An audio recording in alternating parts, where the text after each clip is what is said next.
மக்களே பாருங்கள், இதான் வந்து பாவை. நாட்டு பாவக்காய் செடின்னு சொல்லுவாங்க. நாட்டு பாவை பார்த்துருக்கீங்களா? பாவக்காய் பார்த்துருக்கீங்களா? பாவக்காவிலே வந்து நாட்டு பாவக்கான்னு சொல்லுவாங்க. அதோட செடி தான். இலைகள்லாம் பெருசு பெருசாக இருக்கும். அது காய் பாருங்கள் எவ்வளோ பெருசாக இருக்குது பாருங்கள். ஓகேவா? பழுத்து தொங்கிட்டு இருக்குது. அது பழுத்து எலி கடித்த மாதிரி இருக்குது. ஓகேவா?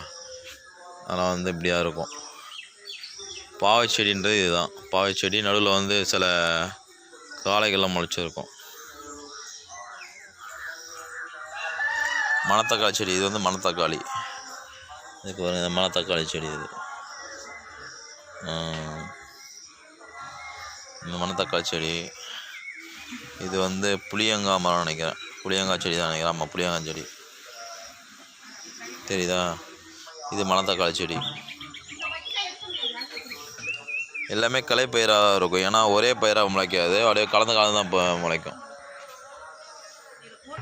ஓகேவா? நன்றி, வணக்கம்.